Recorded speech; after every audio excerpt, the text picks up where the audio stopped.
આયર્યાણ નમો વજ્જાયાણ નમો લોય સબ્બસાહો એશો પંચનમુખારો સબ્બપાવક પ્રણાશણો મંગલાણં ચ સર્વેશિં પરમં મંગલમ મંગલમ ભગવાન વીરો મંગલમ ગૌતમઃ પ્રભુ મંગલમ સ્થૂલિભદ્રાદ્યા જૈનો ધર્મોસ્તુ મંગલમ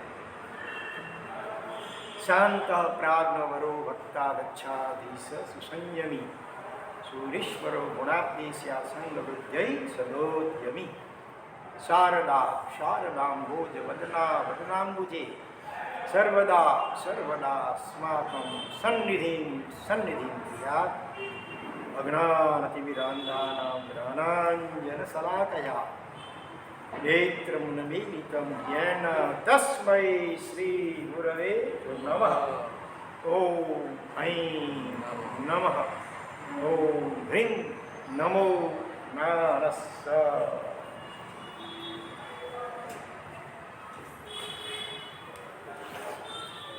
ચાલો ચૈતન્ય તીર્થની યાત્રાએ આચાર્ય ભગવાન કાકેશ વિજયશ્રી મહારાજ એક દ્રષ્ટાંત સરસ મજાની છે આમાં। માર્ક એક દ્રષ્ટાંત સુનીએ। માર્ક ટ્વેઇને લખેલું પુસ્તક સુખી જીવનની જડીબુટ્ટીઓ, ફોરેન का लेखक है कोई, उसका नाम है मार्क ट्वेइन। तो आधा वो जोड़े ट्वेइन, सुखी जीवन की जड़ी बूटियाँ।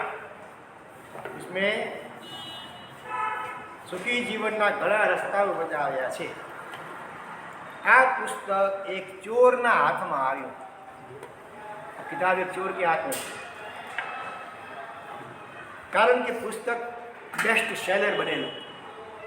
कुछ किताब ऐसी होती है जिनकी लाखों करोड़ों प्रतियाँ भी बिक जाती है, बेस्ट सेलर वो किताब थी। तो चोर के हाथ में वो किताब आ गई। चोरे साद्यंत पुस्तक वाँची, पूरी किताब पढ़ी उसकी। वाँच्या पछी चोरे लेखक ने फोन कर्यो। लेखक को फोन किया चोर ने, आ पुस्तक तमे लख्यू है? आपने लिखी है किताब? हाँ, सरस, धन्यवाद, अद्भुत है ये किताब आपकी। चोर ने भी, देखो चोर भी कोई जेंटलमैन होगा, मजबूरी से कोई चोरी का रास्ता अपनाना पड़ा होगा, धन्यवाद दिया। आमा लखेल बधा उपायों तमने मान्य है? इस किताब, चोर पूछ रहा है, इस किताब में आपने जो उपाय बताए हैं सुखी जीवन जीने के लिए, वो सभी आप मानते हैं? हाँ, અને તમે તેને તે રીતે જીવનમાં ઉપયોગમાં લઈ રહ્યા છો? मानते तो है, लेकिन आचरण में भी है ऐसा, जिससे जो उपाय लिखे हैं सारे उपाय आप मानते हैं, उसी प्रकार का जीवन आप जी रहे हैं? हाँ, ओके। तो सांभळो, हूँ चोर छूँ। बच्चा बोल रहा है मैं चोर हूँ, અને આ વારે અમુક મોટા દિન का टाइम भी है, रविवार पे भी आपके घर चोरी करने रात्रे 12 वागे તમારે ત્યાં ચોરી કરવા માટે આવું છું, તમે તૈયાર રહેજો। ऐसा कोई चोर पहले से बोल, हाँ बच्चा बोल दिया उसने कि मैं अमुक दिन को आऊँगा रात को 12 बजे चोरी करने के लिए, आप तैयार रहना। मात पहने गई खुशी थी, पधारो, वेलकम, पधारो, मने बहु आनंद थशे। कैसा चोर और कैसा वो लेखक, दोनों एक दूसरे से बनकर है। ये वार पण आई गयो, वो दिन भी आ गया। मार्च महीने पर बधी तैयारी करे। 12 वागे रात्रे चोर पोताना साथियों साथे ત્યાં પહોંચ્યો। अपने साथीदार के साथ वहाँ पहुँच, अकेला नहीं गया था। तेना बंगले पहुँच्यो, लेखक श्रीमंत होगा, बंगला था। અને જે જોયું આશ્ચર્યમાં ડૂબ્યો। चोर आश्चर्यचकित हो गया। घरना दरवाजा मुदा खुला, हाँ सारे दरवाजे खुले, અને प्रवेश गेट पर एक कागળ चिपकावेलो, दरवाजे पर एक कागज चिपकाया हुआ था, એમાં લખેલું 1 મિનિટ પ્લીઝ, આ વાંચીને ઘરમાં પ્રવેશ કરશો. First read and then enter the house. તે કાગળમાં અંદર કઈ રૂમમાં કયા કબાટમાં શું છે તે લખ્યું છે. कौन से कबाट में क्या है, रुपया किधर है, हीरे माने किधर है, सब लिखा हुआ है. અને તે બધા જ કબાટો ખુલ્લા રાખ્યા છે. खुले वो भी खजाना है ना अपना खुला पड़ा है. तमने लेवामा सहज पर तकलीफ नहीं पड़े. दरवाजा खोलने की, लॉक खोलने की भी दिक्कत तकलीफ आपको नहीं चाहिए, खुला है. અને છેલ્લે 1-9 में लखे शू क्या लिखा होगा अनुमान आप नहीं कर सकेंगे. તેમાં લખેલું કે પ્લીઝ बाजूनी रूम में हूँ सूतो छूँ, मैं पास के कमरे में ही सोया हुआ हूँ, प्लीज मेहरबानी करके. आगे क्या होगा बोलो. हाँ, मारी ऊँग में खलेल न पड़े तेनु ध्यान राखशो. ऐसा हो गया आदमी मार्क ट्वेन, नाम याद रखना अगर है. वो आधा फिर वो पूरा वो के ऊपर ए वे न इन माना ट्वेन, मार्क ट्वेन. तो कितना इसमें से प्रेरणा लेनी क्या है, हम बताते आगे. ચોરે આ વાંચ્યું, એને થયું કે કમાલ છે આ માણસ, ગજબ કા આદમી છે. તો બધી ખબર છે કે હું ચોરવા આવવાનો છું અને છતાં શાંતિથી સૂતો છે. કેટલો સુખી છે, कितना सुखी है, आराम से सोया हुआ है अपने महात्मा की तरह. हाँ, जाके तो પુસ્તકમાં જે લખ્યું છે કે મારી પાસે રહેલી સંપત્તિનો હું માલિક નથી. उस किताब जो थी ना, बेस्ट सेलर किताब, हाँ, उसमें लिखा था कि मेरे पास जो भी संपत्ति है उसका मालिक मैं नहीं हूँ, मैं ट्रस्टी हूँ केवल, उसको संभालने वाला, लेकिन उसका मालिक नहीं हूँ. ऐसा अगर आप जीवन जिएंगे तो सुखी हो सकेंगे और ममत्व भाव करेंगे कि मेरा मेरा मेरा. तो भिक्षुक होता नहीं, भिखारी, तो उसके लिए उसका जो टुकड़ा भिख मांगने का, उसके प्रति उसको ममत्व होता है तो वो भी दुखी है. अपनी जगह भी प्रति ममत्व होता है कई बार. हाँ, कुत्तों को भी अपनी शैली के ऊपर ममत्व रहता है. मेरी शैली में दूसरे शैली का कुत्ता कैसे आ गया, भगा देते हैं उसको. अपने को भी अगर किसी मुपत्ति किसी भी एक चीज के ऊपर ममत्व है तो वो भी तो परिग्रह है. मूर्छा परिग्रह, मूर्छा परिग्रह उनको नायक ताई. આ વાત તેના જીવનમાં ચરિતાર્થ છે, માટે શાંતિથી સૂતો છે, માલિકી ભાવ નથી. ये अगर ये सब ले जाएगा तो फिर मैं कल क्या खाऊंगा, कोई चिंता नहीं. मेरा है वो कहीं जाने वाला नहीं, जाता है वो मेरा है ही, जिसका नसीब होगा. इधर से अड़ी द्वीप में हाँ चोरी हो गई. तो ये मैंने बता दिया, ये तो चोर नहीं था. ऐसा चोर होता तो ठीक है. देखो आगे क्या होता है. चोरे તે વખતે સાથીદારોને કહ્યું, अपने सागरिकों को, सागरिकों को चोर ने कहा, क्या कहा होगा.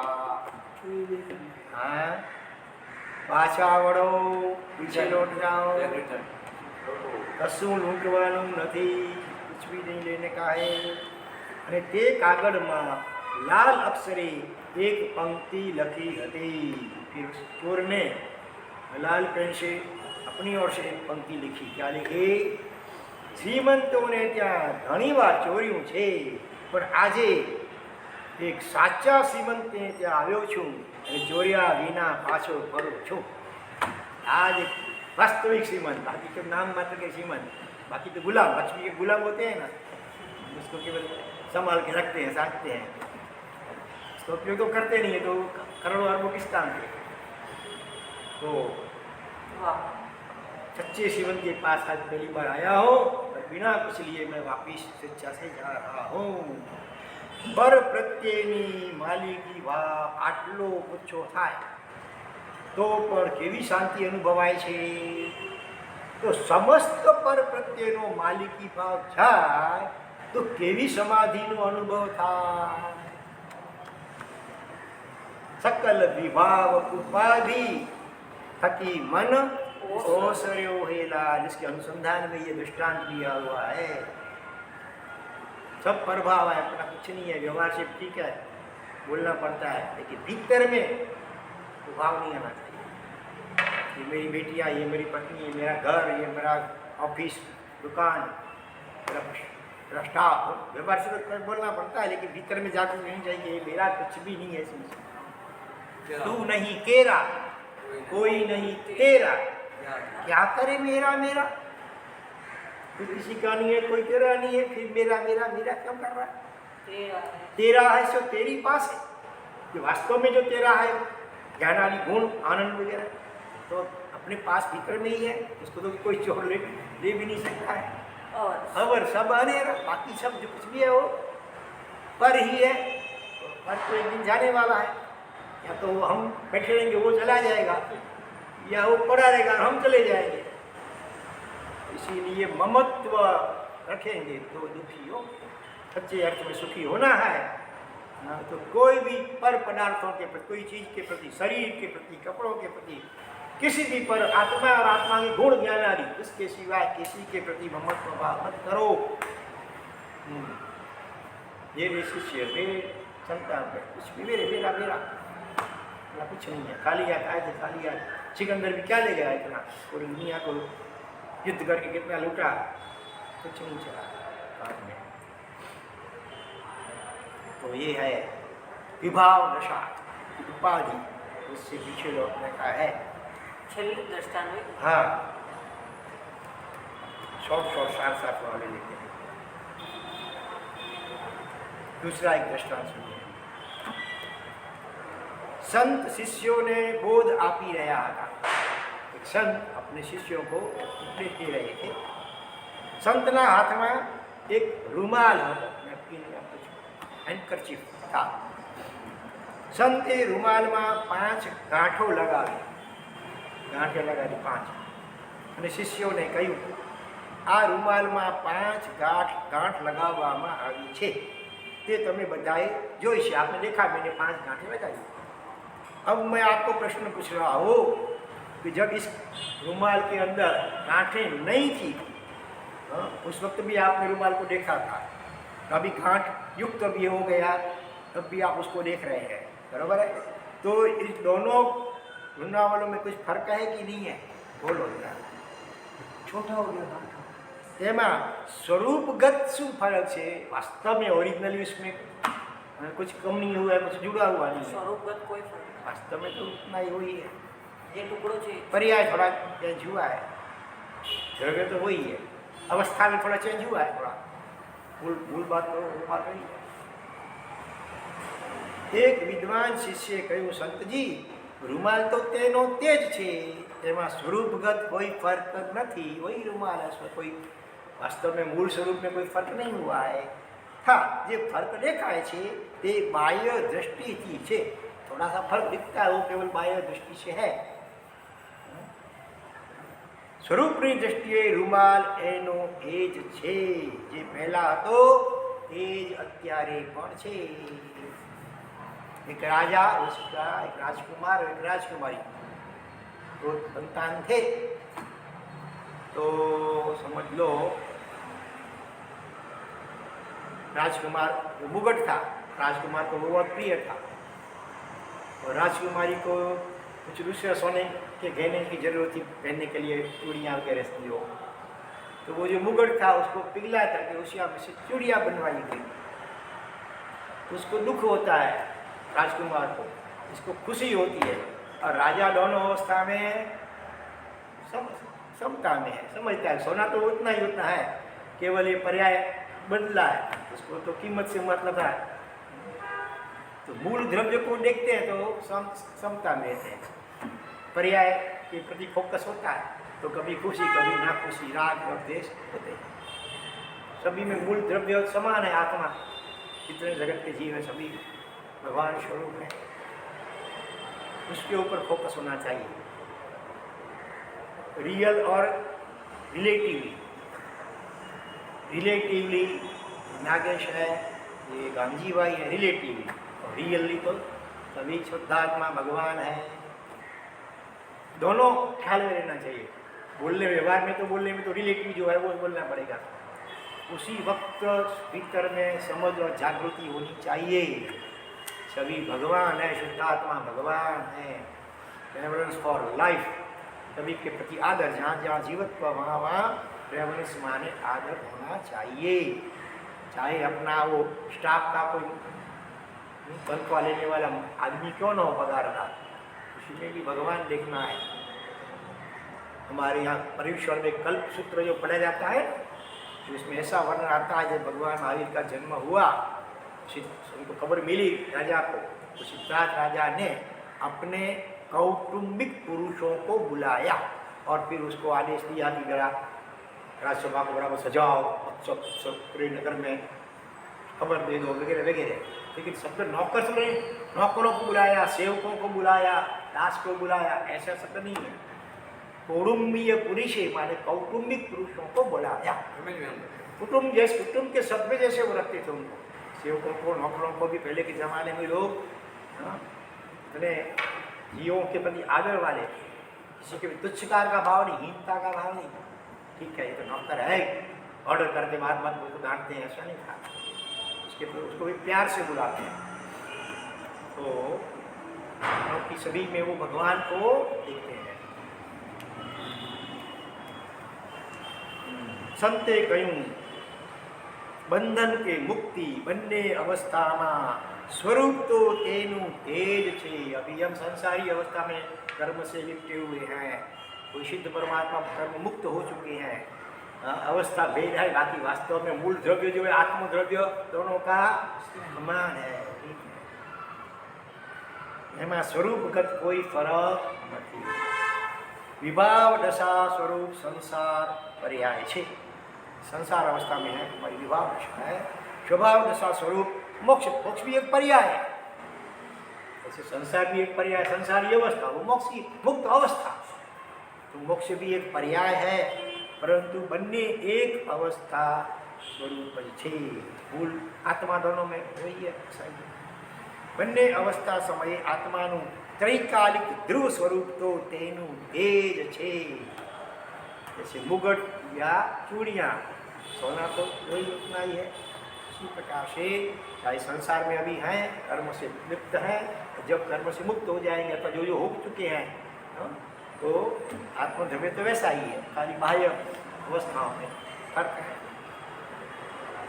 तो हमें उसके ऊपर फोकस रखना चाहिए हमेशा। दूसरों को देखे तब भी, चाहे पशु हो, पंछी हो, कोई भी हो, भिखारी कोई भी हो, किसी में मच्छर हो काटने वाला, सांप हो, बिच्छू हो, कटड़ का हो, डुक्कर हो, भूल हो, उसमें भी भगवान आत्मा ख्याल में आना चाहिए। ज्યાં જ્યાં नजर मारी ठरे यादी भरी ત્યાં आपने जहाँ जो कुछ पेड़ पौधे जो देखो सब भगवान। बोलो ये भी भगवान है, सिद्ध करो। पेड़ में तो लगता है कि जीवंत है, लकड़ा ठीक है, उसके जब पेड़ के रूप में था तब तो उसमें आत्मा थी, अब तो जड़ लगता है अपने को। अचरत भाई पहचानते हो, अचरत भाई के नाम हम जिनकी निश्रा में हमने 3 दिन तक मौन, 10 दिन तक मौन किया था। कहाँ? शत्रुंजय डैम। 99 यात्रा पूरी हुई बाबू भाई वर्लीवाला की 2045 में, 45 नहीं 47 में, अब 45 में साल चले गए उसी साल। और उसके बाद 10 दिन हम लोग शत्रुंजय डैम, वहाँ एक ऐसा हॉल है, चारों कोनों में एक एक कमरा है।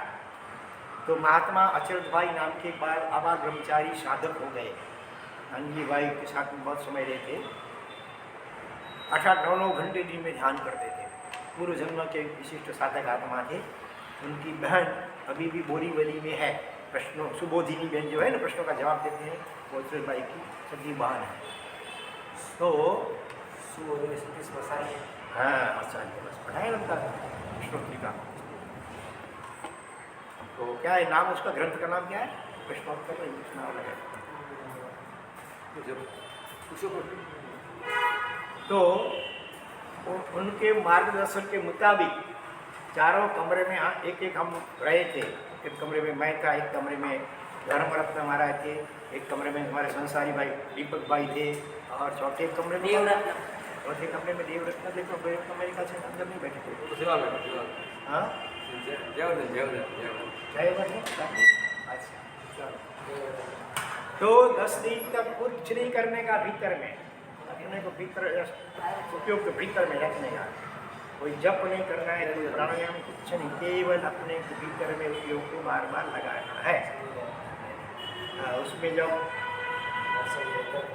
समझो कि मंदिर जाना है तो नीचे क्रिया समिति करते हैं, बस में सामने ही मंदिर जाऊँगा। 2 नंबर बाहर जाना है तब भी इधर उधर कहीं देखना नहीं है, एरिया समिति का पालन करते हुए ही बाहर जाना है बस। बाकी बात भीतर में ही रहना पूरा दिन रात अकेला। 1 या 2 व्यक्ति बाहर थे, धोती वगैरह वो रख देते थे कमरे के पास, निशान कपड़ लगाते थे, धीरे से अंदर ले लेते थे, पकड़ करके बाहर रख लेते थे। तो इस प्रकार से 10 दिन तक ये बात को याद आती मुझे अभी। अक्षर भाई कर रहे अक्षर भाई मौत जी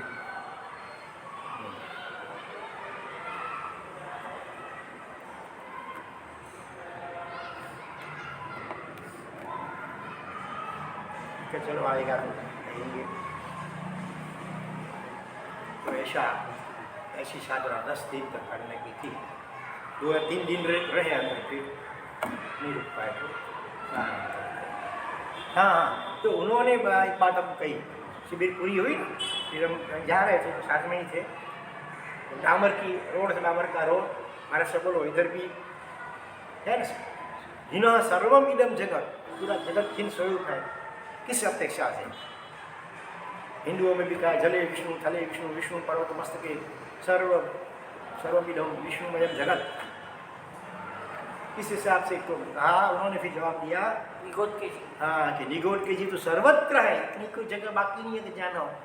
जीव मात्र भी परमात्मा स्वरूप ही है, वो स्वरूप से देखा जाए तो ऐसा हो सके इसमें जीव है नहीं, तो यहाँ पे भी जीव है। हाँ ऐसा है वो हुई, ऐसा बोल सकते हैं। हाँ इसीलिए इस दृष्टि से जहाँ जहाँ नजर मारी ठरे यादी से बदे तो ही आप बनी, जित देखूं तित तू ही तू, जित देखूं तित મીરાબાઈ કહે છે હેંડતા હાલતા હરિનો હાથ લાગે છે, જાય હેંડું ચાલુ છું ત્યારે પણ હરિને ભગવાનને મારો સ્પર્શ થાય છે, જાણે એવું मैं अनुभव છું।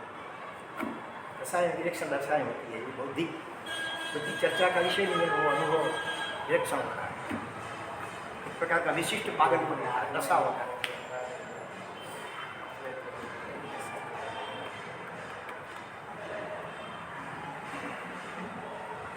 ऐसा पागलपन आएगा तभी वास्तव में हम नाया कहे जाएंगे समझदार। अभी तो पागल है, ये सच्चे समझदार सच्चे नहीं हुए।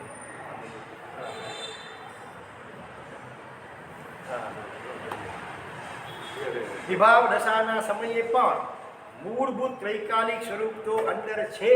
अभी हमारी संसारी अवस्था विभाव दशा में है, समझो ये भी भीतर में शुद्ध आत्मा भगवान तो ऐसा ही है। सूर्य ऊपर ऐसा ही होता है, भले कितने भी बादल आ गए और छा गए हो नीचे, लेकिन ऊपर सूर्य ऐसा ही है। वो सूर्य के नीचे आप बादल है, या आत्मा के ऊपर कर्म के बादल है। भीतर में आत्मा तो बिल्कुल केवल ज्ञान अभी भी भीतर में पड़ा हुआ है, पर्याय में प्रकट नहीं हुआ, इतना केवल फर्क है। अनुभव में प्रकट नहीं थतु पर तीरो भावे तो रहेलू ज छे, प्रकट नहीं हुआ लेकिन भीतर में अभी भी ऐसा ही है। अनादिकाळથી आत्माने स्वभावનો અનુભવ થયો નથી અને વિભાવ દશા સતત અનુભવાઈ રહી છે। વિભાવનો થાક નથી અને વિભાવનો કંટાળો પણ નથી, ये गड़बड़ है। थकावट नहीं लगी है, थकान कंटाळा नहीं आता है विभाव दशा से, विरक्त नहीं हुआ है मन, कब मैं ये सब से छूटूंगा, कब मैं अपने में स्थिर होऊंगा, वो प्यास अभी नहीं लगी है। अपनी वर्तमान प्रवृत्ति सुखदायक विभावों सारा है, दुखदायक विभावों खराब है, एवी मान्यतानी वृत्ति पर अड़ी खबूरी है। अनुकूल संजोग होते हैं तो वो अच्छा है, प्रतिकूल संजोग आते हैं तो ये विभाव अच्छा नहीं है, ऐसा हम मानते हैं। बाकी जो अनुकूलों की प्रतिकूल सब विभाव ही है, बाहर कितना भाई मुक्ता सब है वो विभाव रूप में ही है। વિભાવો સાથેની એકમેકતા, પરમાં સ્વબુદ્ધિ, પરમાં सुख बुद्धि, पर में कर्तृत्व बुद्धि, 3 बातें आई। पर में स्व बुद्धि, शरीर पर है उसमें आप मैं हूँ ऐसी बुद्धि, पर स्व बुद्धि। पर में सुख बुद्धि, सुख है खुद अपने में और अनुकूल संयोगों में पर में वो सुख मानता है, ये भ्रांति। और पर में कर्तृत्व बुद्धि, मैं कुछ कर सकता हूँ पर में, यानी कहते पर में कुछ कर नहीं सकता है, स्व में कुछ करने की जरूरत भी नहीं है, तो अखंड शुद्ध आत्मा भगवान है, केवल अपने को ऐसा देख। परमा ममत्व बुद्धिनी दीवाल, आ बधु परमा ममत्व बुद्धिनी दीवाल पर टकेली छे सारी। पर में स्वबुद्धि, पर में सुख बुद्धि, पर में कर्तृत्व बुद्धि, ये टिके किसके ऊपर? पर में ममत्व बुद्धि, पर ये मेरा मेरी मेरू। અને પૂજ્યપાદ અધ્યાત્મ સમ્રાટ ઉપાધ્યાય શ્રી દેવચંદ્રજી મહારાજા વિપરીત ગુણ પ્રવર્તન રૂપ ઉપાધિ કહે છે। ઉપાધિ मन ओसर्यो, उपाधि की व्याख्या चल रही है विस्तार से। कैसे देवचंद्र जी महाराज? विपरीत गुण प्रवर्तन, ये ज्ञान दर्शन आदि गुण है, अभी विपरीत स्वरूप में वो परिणमन हो रहा है उनका, सम्यक स्वरूप से परिणाम नहीं हो रहा है, स्वभाव में नहीं गए तो तुलक सब विपरीत परिणाम हो रहा है सब। तुलक स्वभाव में स्थिर नहीं हो, तुलक ज्ञान दर्शन चाहते वो सब विपरीत। अपना ज्ञान होना चाहिए, अपने में नहीं देखता, पर में जाता है और जाकर के फिर राग द्वेष करता है। जैसे चेतन ज्ञान अजुवाड़िए, अजुवाड़िए क्यों कहा? ज्ञान को साफ करो, सज्जा है अमृत वेद की सज्जा। उसकी पहली पंक्ति में उपाध्याय जी मारे कहते हैं चेतन ज्ञान अजुवाड़िए टाड़िए मोह संतापरे चित्त डमडोड़ तू वाड़िए पाड़िए सहज गुण अपरे चेतन ज्ञान अजुवाड़िए। बहुत साल पहले हमने विश्व दर्शन विजय जी, विश्व कल्याण विश्व दर्शन, हाँ मेरे ख्याल सुरेंद्र नगर में हम मिले थे और उनकी वासना चल रही थी। एक हमारा साथ आपस में चल रहा था, हम कुछ देर के लिए बैठे केवल 5-10 मिनट के लिए, तो इसी पंक्ति के उनका विवचन थोड़ा सा भी चल रहा था कि अजवाड़िए क्यों का? ज्ञान को धोना, अजवाले माने सफाई करना, जैसे बर्तन की सफाई करते हैं, कपड़े की सफाई करते हैं, शरीर की सफाई करते हैं, तो कहते हैं ज्ञान को शुद्ध करो। ज्ञान फिर अशुद्ध? हाँ, ज्ञान तो ऐसे पवित्र है, लेकिन ज्ञान होने के बाद जो राग या देश, ये अच्छा है ये बुरा है, ये चाहिए ये नहीं चाहिए, ये जो करते हैं, जो विकल्प उत्पन्न होते हैं, इसी के कारण से वो ज्ञान भी अशुद्ध हो रहा है। ज्ञान को शुद्ध करो माने राग, उसमें से राग द्वेष को निकाटा दो, बस केवल देखो, ये जानो, जानने के बाद कोई विकल्प मत करो, कोई अभिप्राय मत बांधो, ऐसा होना चाहिए, ऐसा नहीं होना चाहिए, कुछ नहीं, देखो केवल। ताजा जन्मेला हुआ बच्चा कैसा होता है? जन्मा हुआ छोटा सा बच्चा, अभी जन्म हुआ है, जन्म हो कुछ नहीं हुए, पहली बार आँख खुलती है, जब शुरू में तो आँख बंदी रहती है, फिर कुछ समय के बाद आँख खुलती है, पहली बार जब देखता है पूरे विश्व को, बराबर है, अभी उसको कुछ मालूम नहीं है क्या है, बस देखता है, केवल देखता है, ये अच्छा है बुरा है, उसके इसमें कुछ नहीं है, ये पीछे से सब कचरा घुसता है अंदर में, हम सब घुसा देते हैं सोसाइटी।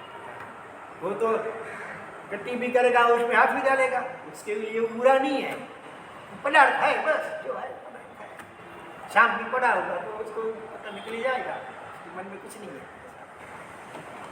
शुरू में हिंसा, जब तक बच्चा है तब तक समझो सच्चा है, ज्यों ज्यों उसकी उम्र बढ़े मन पर झूठता, फिर उसको नाम लिया जाता है, सभी उसको उसी नाम से पुकारते हैं, उसको भी हो जाता है हाँ मैं ये हूँ, मैं ये हूँ, मैं ये हूँ, भूल जाता है कि मैं अनामी अरूपी मालूम नहीं है बेचारे को, और ये भ्रांति मिथ्यात्व एक मजबूत हो जाता है कि मैं ये हूँ, मेरा ये नाम है, तो ये विभाव। तो ज्ञान को शुद्ध करना मान है देखना, केवल अभिप्राय नहीं, अभिप्राय होता तो विकल्प होते हैं मन में, है वह देख लिया, केवल ज्ञानी भगवान, सिद्ध भगवान, हरियन परमात्मा पूरे विश्व को, उसके तीनों काल सबको, सब पदार्थों को देखते हैं, सब घटनाओं को देख रहे हैं, तो मन में होता है विकल्प कुछ अच्छा है बुरा होना चाहिए नहीं होना चाहिए। भगवान महावीर स्वामी ने शासन की स्थापना की है, तो शासन में कितने अलग अलग मत पंथ भेद हो गए कि नहीं हो गए? फिर उनका होता है, ऐसा होता होगा, अरे मैंने शासन ना की और मेरे स्थापन की ऐसी दशा हो रही हो, अगर हो सकता तो मैं पुनर्जन्म लेता तो सबको सब ठीक कर देता, अथवा मैं इन सबको उपदेश दूँ नीचे जा करके, ऐसा कुछ होता है? कोई विकल्प होता ही नहीं है, शुद्ध ज्ञान है केवल। जाना जा रहा है, वो जानते नहीं है, जाना जा रहा है, देखा जा रहा है, जानने का प्रयत्न नहीं करते कि देखूं भला इधर क्या हो रहा है, उधर क्या हो रहा है, कुछ नहीं, अपने आप जैसे। प्रयत्न तो कहाँ तो होता है? हाँ, प्रयत्न किधर होता है? कुछ नहीं होता है, सहज रूपी अपने में तो है, अपने स्वरूप में है। और विश्व का प्रतिबिंब पड़ता है, त्रैकालिक प्रतिबिंब पड़ता है, जैसे कांच है, अरीसा शुद्ध है, निर्मल, तो उसके सामने जो होता है उसका प्रतिबिंब पड़ता है अपने आप में, तो उससे उसमें कोई फर्क नहीं पड़ता है। अग्नि का प्रतिबिंब तो ही, इसमें गर्मी नहीं है तो जलता नहीं है, कोई चिकना पदार्थ पड़ा है तो इसका प्रतिबिंब पड़ता है, लेकिन वो चिकना होता नहीं है। प्रकाश से आत्मा निर्मल हो गई है और अपने स्वरूप में है, विश्व का प्रतिबिंब पड़ता है, लेकिन इससे उसमें कुछ फर्क पड़ता नहीं है। तो उसका अभ्यास हमें यथाशक्ति अभी से करना है। कुछ भी देखे, जाने, सुने, पढ़े, विकल्प नहीं कर, हम विकल्प कर डालते हैं तुरंत, जैसे हमसे सब होने वाला है ऐसा, हूँ करूँ, ये जो अज्ञानता शकटनो भार जे बसवान जाने, विश्व मंडाण से सर्व एणी परे, जोगी जोगेश्वरा कोक जाने। वाह, कुछ नहीं कर सकते, पर में कुछ कर नहीं सकते और सौ में कुछ करने की जरूरत नहीं है, ऐसा कहते ज्ञान लोग। केवल स्व का स्वरूप है, उधर उपयोग उधर लगाना है, जितना करने का है, बाकी ज्यादा कुछ करने का नहीं है, अपने को देखते रहना है। तो દેવચંદ્રજી મહારાજ વિપરીત ગુણ પ્રવર્તન રૂપ ઉપાધિ કહે છે, જે ઉપાધિ પર અનાદિકાળનો સંસાર ચાલ્યો છે, હાલ્યો છે અને ખુલ્યો છે, ભટક્યો રહે વિભાવ દશા, આ મિથ્યાત્વ સંબંધી ઉપાધિ છે। વિપરીત માન્યતા, પરને મેળાપન, મેળીપન की बुद्धि, कर्तृत्व बुद्धि, कर्म सुख बुद्धि, ये सब विपरीत मिथ्यात्व तथा विषय कसायने अनुसारीने परिणामो ते पण उपाधि छे। ये चारित्र मोहनी से उत्पन्न होते हैं विषय कषाय वृत्तियाँ, तथा जे क्रोध मान माया लोभ रूप परिणामों छे ते पण उपाधि छे। सभी उपाधियों से हमारा मन पीछे लौटना, उदासीन भाव आना सकल चाहिए, विभाव, अलिप्त। हाँ सकल विभाव उपाधि थी। हाँ, ये सकल भी बड़े। हाँ, ये सब उपाधि के प्रकार बता रहे हैं, कितनी प्रकार की उपाधियाँ, इन सबसे हमारा मन पीछे लौटना चाहिए, उदासीन भाव, मध्यस्थ भाव आना चाहिए। ટૂંકમાં કહેવું તો એમ કહેવાય કે જે પરિણામો આત્માના સ્વરૂપને દબાવે છે, ઢાંકે છે, એ બધા ઉપાધિ છે અને એ બધા વિભાવ સ્વરૂપ છે। अपने आत्मा के स्वरूप को ढंकने वाले ये सब विभाव हैं। समाधि रसથી ભરેલા પરમાત્માના દર્શને આત્મ સ્વરૂપનું ભાન થયું, શ્રદ્ધાન થયું, મારો આત્મા પણ આવો જ છે, તેથી હવે આ બધા વિભાવોથી સાધકનું મન ઉઠી રહ્યું છે। भगवान का ऐसा स्वभाव है समाधि में, ऐसा अपना मूल स्वभाव तो है, लेकिन अभी इसका अनुभव नहीं हो रहा है, क्योंकि मन विभावों में, उपाधि में जुड़ा हुआ है। अभी मुझे ये उपाधि नहीं चाहिए। તેથી પૂજ્યપાદ ઉપાધ્યાયજી દેવચંદ્રજી મહારાજે કહ્યું છે કે સકલ વિભાવ ઉપાધિ થકી મન ઓશર્યું होला। પછી એ વિભાવો પાપોડેરું છે કે પુણ્યોડેરું છે, સમસ્ત વિભાવોથી મનનું ઉઠી જવું એ સાધનાનો એક પડાવ છે કે જેને નિર્વેદ કહેવાય। સંકિતના 5 લક્ષણો સમ, સંવેગ, નિર્વેદ, अनुकंपा, आस्तिक्य, निर्वेद तीसरा लक्षण है संकित का। दुख आता है तब तो थोड़ा विरग होता है, लेकिन सुख अनुकूल पुण्य का उदय हो। खाली बदलो कितना था, 7 मंजिल की हवेली, 32 पत्नियां, और हर रोज उसके पिता देवलोक से 99 बॉक्स पेटियां भेजते थे। उसमें 33 पेटियों में देवता दिव्य खाने के पदार्थ थे, 33 दूसरी पेटियों में दिव्य वस्त्र थे, और तीसरी 33 पेटियों में अलंकार दिव्य, हर रोज नए नए वस्त्र, नए नए अलंकार। हाँ, नाच पटी के खा लिया, भोजन तो कर लिया, लेकिन वस्त्र अलंकार भी दूसरे दिन स्नान करके वो क्या बोलते हैं अपना बाथरूम में रख देते थे, गटर में, बाथरूम में। और उनके वहाँ जो काम करने वाले नौकर दासियाँ थी वो सब ले जाते। ये देवता ने भेजे हुए वस्त्र और अलंकार उनके सेवक दासियाँ वो हर रोज नया नया उन्हें ले जाते थे। कितना पुण्य का उदय है। वो भी उसको लगा कि ये भी विवाह है, ये भी कायम टिकने वाला नहीं है, ये भी पर है ना, अपने से तो पर है।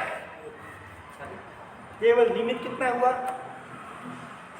हाँ, आप सब तो जानते हैं कि नेपाल से व्यापारी लोग आए थे, उनके पास 16 रत्न कंबलें थे।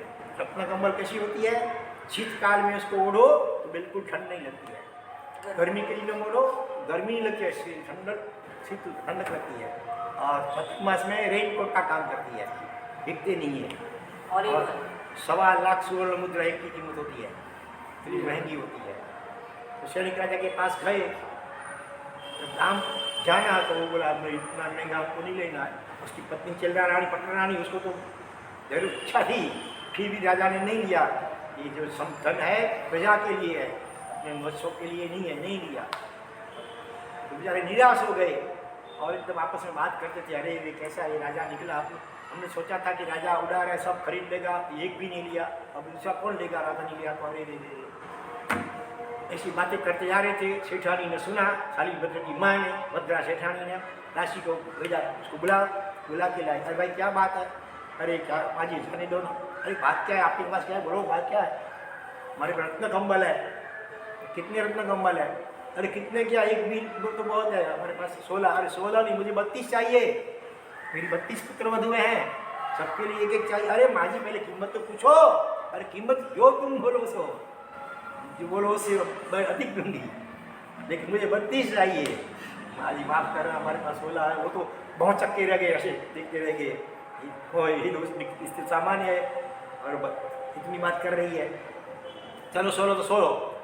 अपने शेखों को कहा चलो ले आओ सुवर्ण मुद्राएं, पहले भर कर ले आए सब।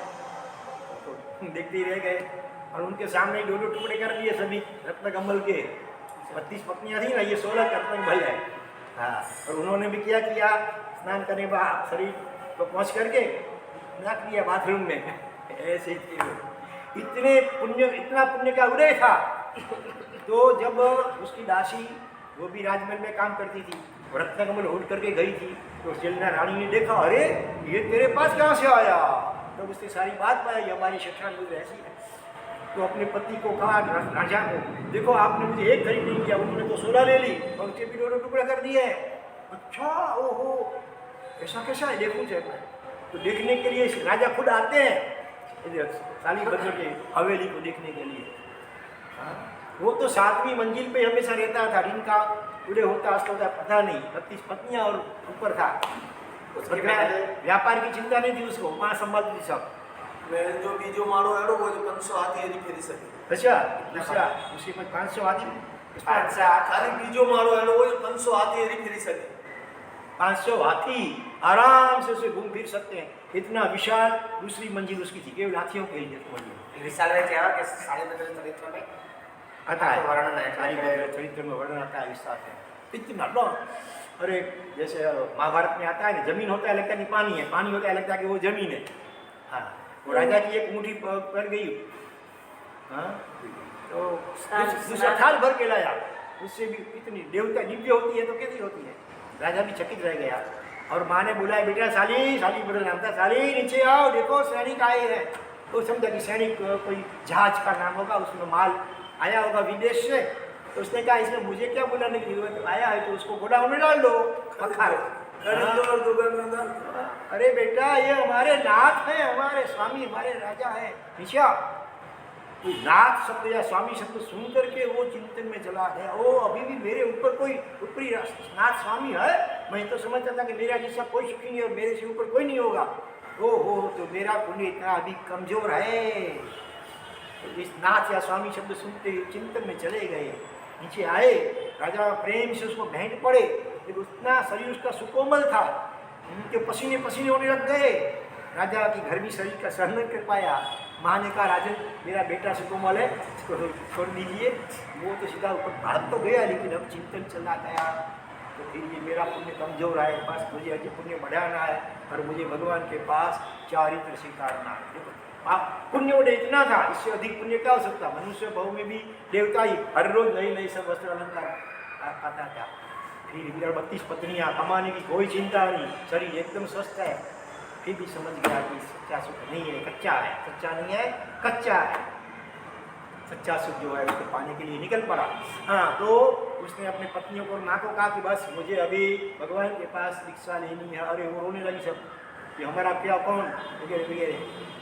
हाँ, फिर माँ ने समझाया आखिर चलो एक करो, कम से कम 32 दिन तो रुक जाओ। 32 तुम्हारी पत्नियाँ एक एक कर छोड़ क्या करते हो। हाँ, तो ऐसे कि 32 दिन रुकेगा, इसमें मन पड़ सकता है, इसको समझा सकते। तो इस प्रकार से उसका ठीक है चलो। और उधर क्या हुआ, शालीभद्र की बहन थी सुभद्रा, उसका पति का नाम था धन्ना जी। वो उसकी धन्ना जी की 8 पत्नियाँ थी। पति को स्नान करा करके शरीर का पहुँच करके रही थी, पहुँच रही। गुस्से में धन्ना जी के पीठ के ऊपर गरम गरम पानी की बूंदें पड़ी। देखा क्या बात है, देखा तो पत्नी रो रही है सुभद्रा। अरे क्यों रो रही हो, तेरा किसी ने अपमान किया, क्या हुआ। क्या करूं, मेरा भाई साली दीक्षा लेने वाला है, रोज एक एक पत्नी को छोड़ता है। ऐसी बात है, अरे तो तेरा भाई तो कायर है, कायर। दीक्षा लेनी है तो एक एक को क्या छोड़ना, कायर कितने लड़े वो लक्ष्य चले जो निकल क्या संसार से, वो पीछे क्या कितना छोड़ना हो दिखते नहीं है, निकल जाता है। तो वो सुभद्रा ने कहा अरे स्वामीनाथ, कहना आसान है, करना कठिन है। એવું છે અતિ સોઈ લૂં પણ કરવું છે અતિ રોઈ લૂં, સુનો स्वामी जी। अच्छा ऐसा है, ऐसा है। चलो हटो हटो, पत्नी बोझ ये हालत, निकल पड़े। पूरा कपड़ा भी पहना नहीं पहना, तौलिया लगाया, निकल पड़े। मैंने एक साथ 8 को छोड़ी हैं, हाँ एक साथ 8 को मैंने छोड़ा। चलो ओ स्वामीनाथ, मैं तो मजाक करती थी, आप पीछे लौटे। अभी पीछे देखा दूसरे को, सीधा पहुंचे शालीभद्र की हवेली के नीचे से डांट लगाई। अरे शाली नीचे दीक्षा लेनी है क्या, ये क्या कायरपना, एक एक को छोड़ता है। देख मैं 8 को छोड़ के आया हूँ, चल मेरे साथ। उसको तो इतना ही चाहिए था, बाबू तूने भी ये बता दी। आया नीचे, निकल पड़े दोनों, साल और क्या बोलते बने जीजा जी, दोनों निकल पड़े, गए भगवान के पास, दीक्षा ले लिया। दीक्षा लेने के बाद ऐसी साधना की, ऐसी तपस्या की, हाँ शरीर एकदम श्याम जैसा हो गया, वैसा हो गया दुबला। पहले तो वो आगे कहेंगे। हाँ, तो एक भगवान के पास निकलते दीक्षा के लिए, गुजरी के दौड़ने के लिए, तो भगवान से आज्ञा लेते, भगवान मैं दीक्षा के लिए जाऊँ, ठीक है आज तुम्हें अपनी माँ के पास से भिक्षा मिलने वाली है। अच्छा ठीक है, तो आए अपने माँ के पास, भद्रा सेठानी के घर आए। धर्मला उस समय कोई ऐसे कार्य में व्यस्त थे, किसी को खास ख्याल नहीं आया, किसी नौकर चाकर देखा भी होगा तो भी कोई ध्यान नहीं दिया, पहचान भी नहीं पाए। इतना शरीर तो हुलिया बदल गया था उनका। माँ और उसके सेवक भी नहीं पहचान पाए। और सब तैयारी में थे कि पुत्र महाराज आए तो दर्शन करने जाना है। अच्छा हाँ, भगवान आए हैं तो चलो उनके दर्शन करने के जाना है। जरा स्नान कर रहा थे, कपड़े कर पहना, उसी में लगे हुए थे। और आया खुद बेटा महाराज, पहचान नहीं पाते। हाँ, फिर वापिस लौटे, सोच रहे हैं क्या भाई भगवान की भाषा तो मिथ्या होती नहीं है, और महाराज ने तो पहचाना भी नहीं है, कुछ बुलाया भी नहीं, कुछ किया नहीं। ठीक है, वापिस लौट रहे, रास्ते में एक ग्वालिन मिली, ग्वालिन दूध दही बेचने वाली। हाँ, तो उसने दूध दही कुछ जो होगा वो बहराया, वो गौर करके आई भगवान के पास, भगवान को दिखाया। भगवान आपने कहा था कि माँ के पास से विश्वास, माने तो पहचाना तक भी नहीं। अरे नहीं, जो तुमको ये दिया ना दूध दही जो भी, वो तुम्हारे अगले जन्म की माँ है। अगले जन्म में वो गरीब वाले का बेटा था, संगम नाम था उसका। और एक महात्मा एक बार जंगल में गया है चढ़ाने के लिए, तो देखा कि पेड़ के नीचे एक महात्मा से ध्यान में खड़े हैं, एकदम सौम्य शांत प्रशांत उपशांत मुद्रा है। उसको बड़ा अच्छा लगा। उसको हुआ कि महाराज साहब जरा आँख खोले तो मैं उनका आशीर्वाद लूँ कुछ। लेकिन देखते देखते आधा घंटा बीत गया होगा। फिर महाराज तो ऐसे न हिले न डूले न बोले, कुछ ना खोले। तो फिर वो तो उसको आगे जाना था, तो आगे गया। दोपहर को पानी पिलाने के लिए वापस लौटता है भेड़ बकरियों को, देखते हैं धोबी बार वैसे वही खड़े। उसको आश्चर्य हुआ, हम कितने घंटे बीत गए अभी तक महाराज ऐसे ही खड़े। वापिस शाम को वापिस जब लौटता है तब भी देखा तो ऐसे ही ऐसे खड़ा है। पूरी रात उनको वही विचार आ रहे हैं, कैसे महाराज हो। दूसरे दिन सुबह सुबह जल्दी जल्दी निकल के आए, कहीं महाराज वो चले नहीं जाए, मैं उनके आशीर्वाद से वंचित न रह जाऊँ।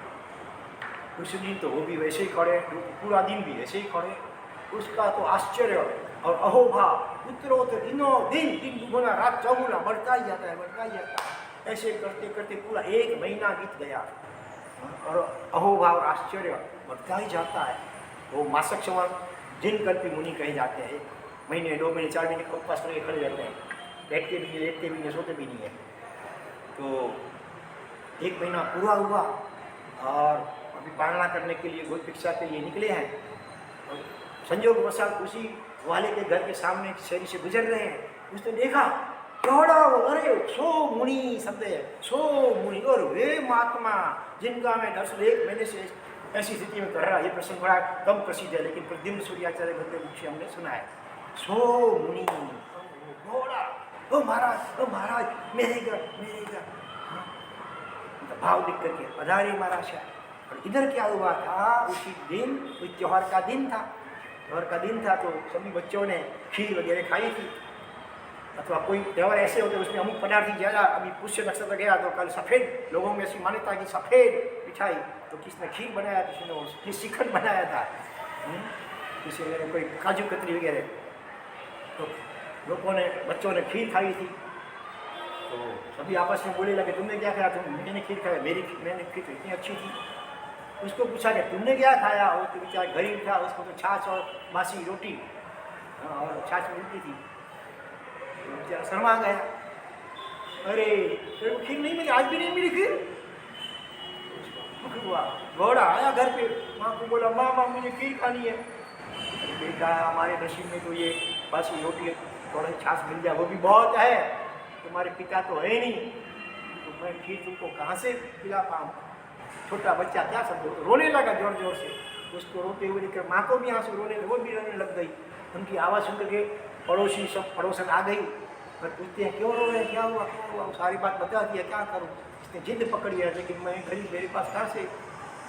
पड़ोसन, पहले के ज़माने में पड़ोसी धर्म वो भी सब अच्छा था। तो कोई कहती कि मैं दूध लाती हूँ, मैं शक्कर लाती हूँ, मैं अमुक लाती हूँ, सब चावल लाती हूँ। ऐसे सब लाए, खीर बनवाई गई और गरम गरम खीर उसको थाली में परोसी माँ ने, और खुद गई है पड़ोस के घर में काम करने के लिए गई है। इधर वो महाराज, तब वो महाराज वहाँ पधारे। हाँ, तो उसने क्या किया, वो थाली थी ना, उस पर अपनी उंगली से ऐसी रेखा खींची कि आधी महाराज को वरा दूंगा, फिर आधी मैं खाऊंगा। बाहर से आएंगे तो, हाँ, बाहर से अगर आएंगे तो आधी मार से और आधी मेरी थी। हाँ, तो कैसे किया था? लेकिन भाव इतना था पूरा, जब भाव होते हैं तब फिर बात पलट जाती है। पूरी थाली ऐसी उल्टी करनी। अहमदाबादी लोग क्या करते हैं, अजी दो अजी दो अजी दो अजी दो। अहमदाबाद को नाना और लाला, उधर एक हाथ से आने, उधर से आने दो। जब तक गिराक करते नहीं, जब तक बोलते नाना, और गिराक कट गया तो के लाला चाय लाना, पहले नाना चाय ला, मतलब नहीं लाना, ना मतलब नहीं लाना, वो लाला लाना है। ऐसा हो अहमदाबाद का कभी जमाने में होगा। तो सब जमाने बदले। यार बात थी, तो भी वो बोलता नहीं है। करीब पूरी खीर उलट गई, पतली थी एकदम, पूरी करीब चली गई, तो भी वो पश्चाताप नहीं करता, खुश होता है। और ऋषि माँ तपस्वी संयमी मुनि पर को देने का। और दूसरे कोई दिन आते तो मेरे घर में कुछ होता है नहीं खाने के लिए, बासी होता है, तो इसीलिए बहुत अच्छा भीतर बहुत खुशी उसको हो रही है। और फिर क्या, हमारा सब तो चले गए, उसको भाव देख कर भ्रमला देकर चले गए हैं। अब वो जो थाली में चिपकी हुई थोड़ी सी खीर थी ना, तो उसको ऐसे चाट रहा है। उसकी माँ आई, देखा, और बेटा खा गया? हाँ, बोलता नहीं है कि महाराज जब आए थे तो सारी खीर गिर गई, मैं तो थोड़ी दिन में जाता सब दूसरी बना दो, तो कुछ नहीं कहता, गुप्त दान हुआ। और माँ बोलती है बेटा और चाहिए? हो तो दो भले। तो माँ ने क्या किया था, आधी खीर परोसी थी, आधी खीर रख ली थी संभाल करके, वो निकाल कर सब उसको परोस दी, पेट भर के खाया। और उसी रात को उसको पेट में दर्द उत्पन्न हुआ। तो धर्म महासत्ता को ऐसा लगा होगा जिसने ऐसा महान सुकृत किया, ऐसे महान तपस्वी संजीवी मुनिवर को इतने भावोल्लास के साथ खीर को परमान्न कहते हैं, जो भी जिंदगी में पहली बार रो रो करके मिली हुई खीर उसको इतने भाव से दे दिया है। ऐसा लड़का इस गरीब स्थिति में ज़्यादा समय रहे ठीक नहीं है, अभी इसको अच्छी जगह पे ले जाना है। उसी रात को उसकी आयु उसकी समाप्त हुई, लेकिन मरते समय भी अनुमोदना का भाव था, पीड़ा में चित्त नहीं था उसका, रोग विचार आर्थ ध्यान नहीं था, क्या था धर्म ध्यान था, अनुमोदना थी सुपातनाम होने का। और वो शालीभद्र के रूप में जन्म होता है।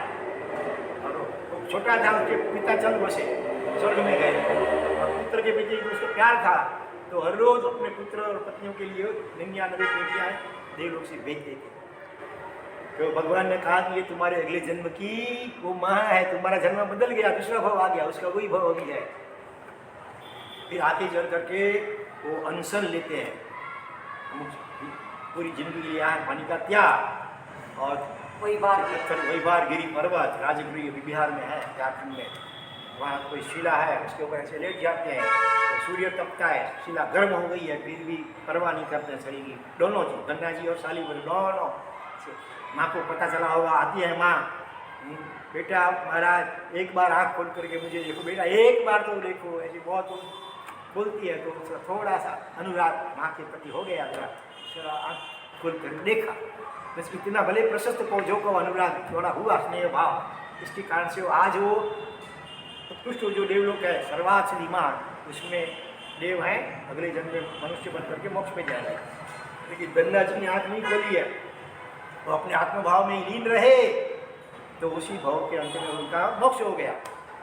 थोड़ा सा ममत्व भाव आया, विभाव, मेरापन, मेरी माँ तो इतनी कमी रह गई, एक भाव बढ़ गया। भले देव का भाव है 33 सागरों को उनका केवल ज्ञान में तो इतना विलम्ब हो गया ना, वितराग दशा और केवल ज्ञान और मोक्ष में तो इतना विलम्ब हो गया। 33 सागरों को हम भले पेड़ सोने की आए तो बंधन है ना, ममत्व भाव इतना भी धर्म सत्ता या आत्मा चलाती नहीं है, तब तक संपूर्ण मोक्ष नहीं होता है। बिल्कुल ममत्व भाव नहीं होती।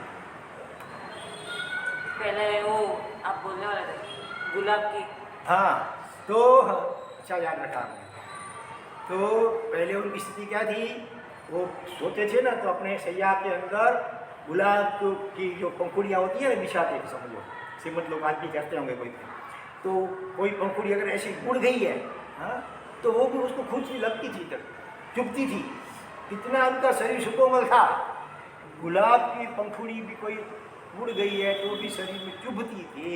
और उन्होंने देखो जब लगा कि शरीर भी मेरा नहीं है, ये सब विभाव है, मुझे स्वभाव में करना है, तो ऐसे गर्मा गर्म शिला के ऊपर लेट गए, अपान होश ही रहा, कुछ नहीं है मेरा, शरीर भी मेरा नहीं है, आत्मा ही मेरी है। लेकिन अनादिकाल के संस्कार फिर भी पीछा छोड़ते नहीं है। तो माँ जब आई, गिड़गिड़ाई, थोड़ा सा अनुराग हुआ, आँख खोल के देखा, तो इतना भी सूक्ष्म भी ममत्व, तब तक केवल ज्ञान नहीं हो पाता है, सब दोष बिल्कुल निर्मूल हो जाएंगे, तभी वितराग दशा केवल ज्ञान और मोक्ष में प्राप्ति हो सकती है। ठीक है, समय अपना पूरा हो गया, विभाव दशा। तो ये क्या बात थी? हाँ, अच्छा चलो और एक बार और भी कर लो, शायद हम लोगों को मालूम होगा। संगम का भी पूर्व मालूम है आपको? तो अच्छी बात। अजित शेखर सूरी महाराज जी भले आप पढ़ा सही। हितवर्धन सूरी जी है, अजित शेखर सूरी महाराज जी है। કેટલાક પૂર્વના પૂર્વભાવ, કેટલાક પૂર્વભાવના પૂર્વભાવ। अच्छा। अजित शेखर महाराज जी भी है। आपको मालूम है संगम देवता, संगम जो गोवाला था, उसका भी पूर्व भाव मालूम है? कंजूस सेठ, पूर्व भाव में कंजूस सेठ थे, हम तो मालूम बहुत पड़ते हैं। कंजूस सेठ थे, चमड़ी टूटे पर दमड़ी नहीं छूटे, ऐसी स्थिति थी।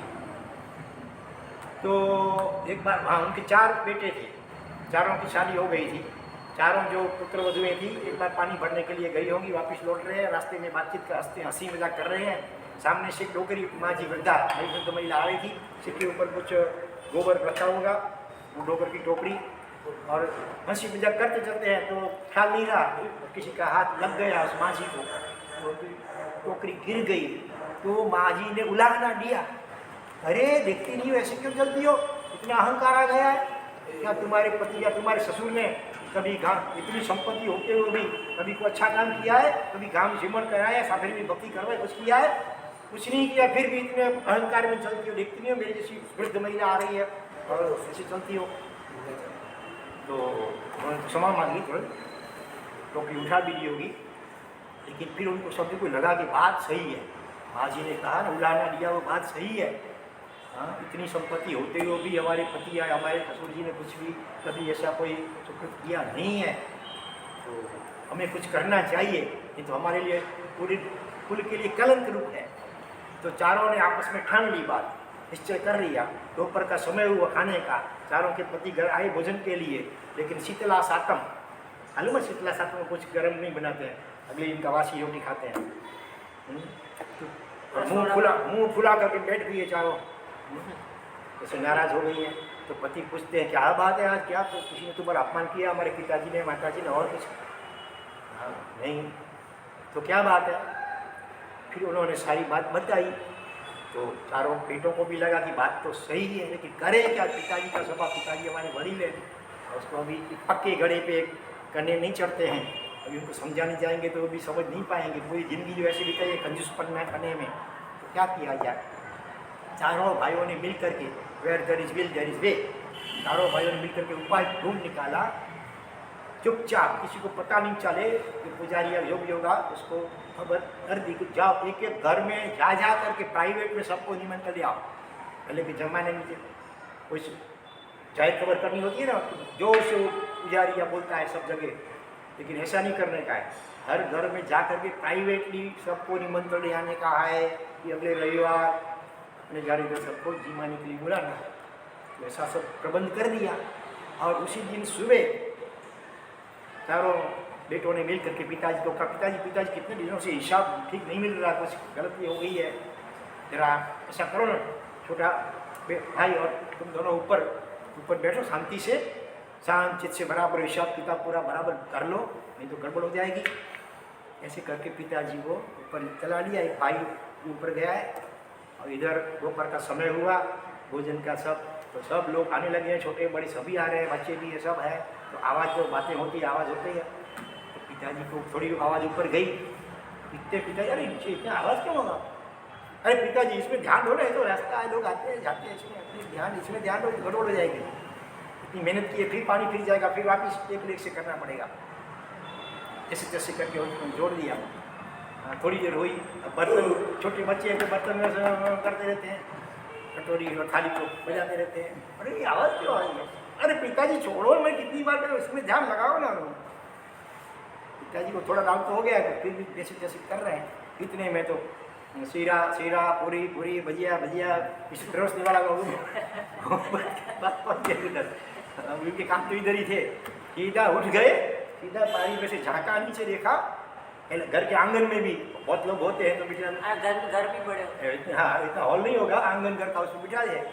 देख लिया और पूछता है, अरे बेटा ये क्या हो रहा है अपने घर में? देखा रंगे हाथ पकड़े गए, आपको बताना ही पड़ेगा। तो उसने सारी बात नम्रता से बताई, पिताजी ऐसी दुर्घटना हुई थी, तो अपने घर हमेशा के लिए, अपने कुल के लिए कलंक रूप न हो, इसलिए हम सब ने मिल करके ये आयोजन किया है। और आपको पूछते तो आपको इजाज़त नहीं दे पाते, हमको मालूम था, इसलिए माफ़ करना, आपको हमने कुछ इजाज़त आपकी नहीं ली है। उसको मुहूर्त अच्छा होगा, कई पुष्य अमृत सिद्धि होगा, गुरु पुष्य, तो उसको सद्बुद्धि थोड़ी सी आई। तो पिताजी ने सोचा कि देखो लोग तो क्या कहेंगे कि इनके लड़कों ने किया, खुद ने तो सेठ ने कुछ नहीं किया अभी तक, तो अभी मुझे अपने हाथ से कुछ सुकृत करना चाहिए, जो हो गया सो हो गया। इतने में जो भावना अच्छी हुई, तो पुण्य योग से सामने से कोई महाराज साहब गुजरते हुए दिखाई दिए, रक्षा के लिए निकले थे। सेठ को हुआ कि मैं अभी जा करके महाराज साहब को बुला लाऊं, और फिर महाराज साहब को अपने हाथ से, मैं पहले कभी अपने हाथ से महाराज साहब को भी नहीं हो गया था, बस ये भावना थी। और कहीं महाराज साहब जल्दी आगे नहीं निकल जाए तो फटाफट जल्दी से सीढ़ियाँ उतरने गया, तो धोती पहनी हुई थी, पाँव में अटक गई, सीधा गिर गए, गिरते एकदम नीचे तक आ गए, खोपड़ी फट गई, आयु वही समाप्त हुई। लेकिन अंतिम समय में जो भाव थे ना महाराज साहब को ओढ़ाने का, तो संगम ग्वाला बना, दान नहीं दिया, इतनी संपत्ति होते हुए भी इसलिए गरीब बनाए ग्वाला, बरोबर है। उसका पिता भी वचन बसा लेकिन अंतिम समय में भावना जो अधूरी रह गई थी, महाराज साहब हो रहा नहीं थी, तो इस रूप में वो भावना भी पूरी हुई। हमेशा भाव अच्छे रखने चाहिए।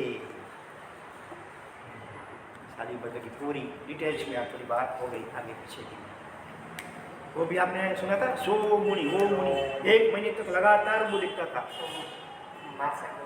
अच्छा, 1 महीने तक उसके उनके ध्यान की जब अनुमोदन इसके लिए उसको संपत्ति खाली छोड़ने का खाली खीर वरण से 99 पेटी नहीं होती, लेकिन 1 महीना तक उसकी साधना की अनुमोदना की तो उसके लिए वो 99 पेटी।